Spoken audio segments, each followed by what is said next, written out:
शिव भी शव के समान है, तो शिव जी को भी शक्ति चाहिए। बिल्कुल सही बात है। बिना शक्ति के तो कुछ है ही नहीं। तंत्र पे आते हैं गुरुजी थोड़ा सा और। जी। तंत्र काम किस तरीके से करता है? क्या एक आदमी अपने शरीर से पूरे ब्रह्मांड को कमांड कर सकता है, यूनिवर्स को कंट्रोल कर सकता है?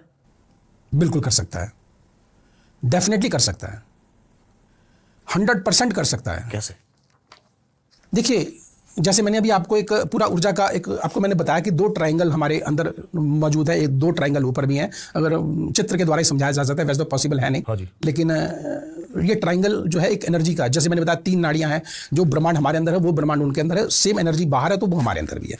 क्योंकि अगर देखिए ब्रह्मांड में एनर्जी अगर है, ब्रह्मांड में एनर्जी कैसे, सूर्य के अंदर गर्मी है, पृथ्वी ने भी उसको अपनी ओर आकर्षित एक बैलेंस के द्वारा किया हुआ है, ठीक है। उसी प्रकार से हम लोग भी, हमारी जो शरीर बना है वो भी उसी तरह से ब्रह्मांड है पूरा, ये अंदर पूरा ब्रह्मांड है।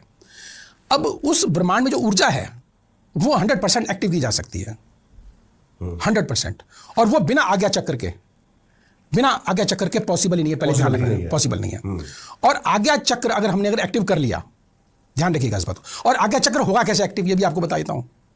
इसकी पहली जो क्लास है वो त्राटक की है, और त्राटक में लोग महीने, 2 महीने, 3 महीने में झूल जाते हैं, कंसंट्रेशन नहीं हो पाता उनका। और जब कंसंट्रेट जो 3, 4, 5, 6 महीने कर लेगा तो त्राटक क्रिया में जब निपुण हो गया तो डेफिनेटली उसके बाद जो है फिर अंदर की क्रिया होती है जिसको बोलते हैं मेस्मरिज्म, या दूसरी अगर हम तांत्रिक भाषा में या वैदिक भाषा में बोलते हैं खेचरी मुद्रा बोलते हैं उसे। खेचरी मुद्रा एक मुद्रा है, खेचरी, जो कि टंग को घुमा के की जाती है। और दूसरी भाषा में देखो, परमात्मा को या इस शक्ति को प्राप्त करने के लिए लोगों ने बहुत विद्वानों ने अपने अपने तरीके से कार्य किए हैं, अलग अलग तरीके से। चाहे मुस्लिम को उन्होंने अलग तरीके से, हिंदू उन्होंने तरीके से, और हिंदू में भी बहुत संप्रदाय उन्होंने अलग अलग तरीके से इन कार्यों को किया है।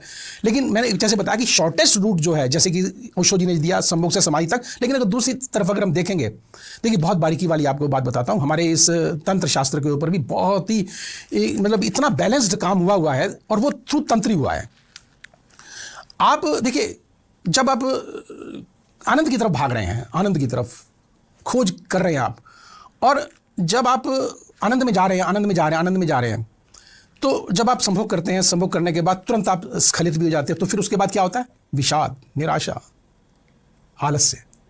तो जिस आनंद के लिए आप दौड़ रहे थे, आप फिर उसको पाने के बाद उदासी आई, हाँ, उसी में आ गए। अब जब उसी में आ गए तो स्खलन का फायदा क्या हुआ? बिल्कुल सही बात है। स्खलन का फायदा क्या हुआ? अगर हम इससे सबसे बड़े स्खलित ही ना होते तो वही ऊर्जा बराबर बनी रहती, मेल में भी, फीमेल में भी, बिल्कुल सही बात, प्लस में भी, माइनस में भी। और हमारा खेल जो है ना, सिर्फ तांत्रिकों ने क्या काम किया, जो मूड मतलब कहेंगे कि जो उन्होंने जो है इसको भोग में लेकर के और इसको खत्म कर दिया। अदरवाइज ये भोग की क्रिया नहीं है, ये नियोग की क्रिया है। ये भोग तो है लेकिन नियोग, नियोग इन द सेंस कि स्खलन नहीं होना, उसको वहीं पर रोक देना। उसको जब आप वहां पर रोक दोगे तो डेफिनेटली आप फिर आनंद में चलते रहोगे, मतलब आखिरी तक। जब नहीं है तो आप उसको बैलेंस वहीं पे छोड़ करके निकल आओ, आपका आनंद फिर भी बना रहेगा। वहीं पे छोड़ के उसको निकल जाओ, ठीक है, आपका आनंद फिर भी बना रहेगा, ठीक है, ठीक है, फिर भी बना रहेगा। और हाँ, अगर स्खलित अगर होना भी है तो दोनों की रजामंदी के साथ, और वो भी काफी टाइम पीरियड के बाद, जब तक व्यक्ति जो है पूरी तरह से संतुष्ट ना हो जाए।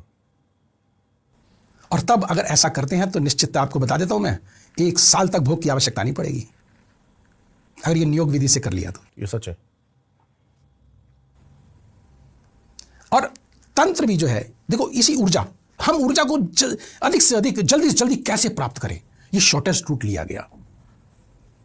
और अगर हम जो भोगी तांत्रिक हैं उनकी अगर बात करें, उन्होंने कैसे उसको कर लिया? मद से, शराब, मांस, मुद्रा, मैथुन, मत्स्य, इसके द्वारा कि नहीं, इसके द्वारा ही पॉसिबल है, हम संतुष्ट हो सकते हैं, एनर्जी भी आती है, इसी से आती है, सब इसी से होता है। लेकिन वो लास्ट में जो मैथुन आया ना, अगर हम सात्विकता की अगर बात करते हैं, तो अगर हम इस चैप्टर को हटा दें तो निश्चित वो मैथुन क्रिया हमारे अंदर भी पॉसिबल है। अब मैं प्लस माइनस की अगर मैं बात कर रहा हूं, तो जब हम उस स्खलित होने की बात कर रहे हैं तो ये अंदर भी मैथुन क्रिया पॉसिबल है, हम मेल के अंदर भी, फीमेल के अंदर भी। आप कहेंगे कैसे? एक्चुअली क्या होता है कि हम अब अपने चक्रों की बात करते हैं, तो मेल जो होता है उसके बाद फिर स्त्री चक्र, फिर मेल चक्र, फिर स्त्री चक्र, फिर मेल चक्र, ऐसे आते हैं। इसी तरह से जब स्त्री की बात करते हैं तो वो स्त्री है, स्त्री के बाद वो मेल आता है, फिर फीमेल आएगा, फिर मेल आएगा। अर्धनारीश्वर जो बोला गया वो इसीलिए बोला गया कि हर व्यक्ति के अंदर दो रूप है ही।